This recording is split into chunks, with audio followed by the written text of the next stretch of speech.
I have experienced India in its true form. I'm an army kid and we used to travel after 2 or 3 years. I got my first job in one of the biggest liquor industries of India.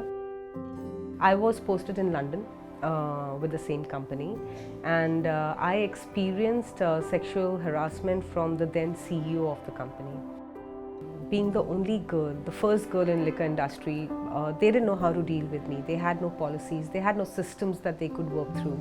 I chose to come back to India and met Elsa Marie de Silva, who became my closest friend and partner in this NGO, Red Dot Foundation.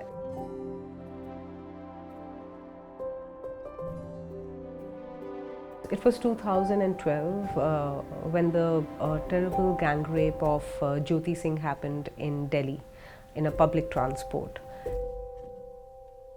Elsa and me started talking during that time, and we realized that we have faced sexual violence at a lot of times in our life in public spaces.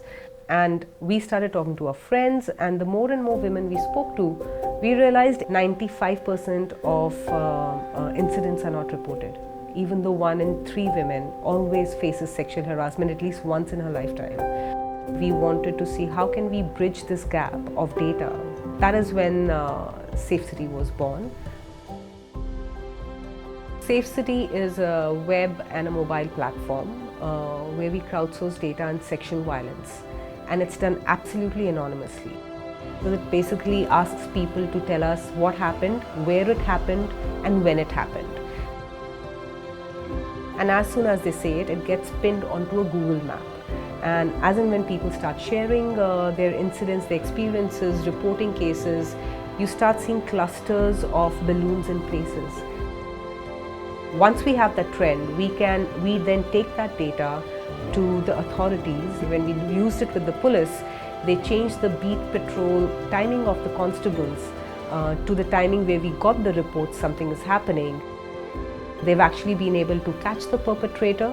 We started doing awareness workshops on sexual harassment, on what the law says, on IPCs, on POCSO, sexual violence in digital space, domestic violence. We collaborate a lot with other NGOs, with policymakers. We also work with ground communities in areas where women and girls are really vulnerable to being sexually harassed. So we have worked with the Western Railways as well. We have done a lot of audits for them and the other transport organizations.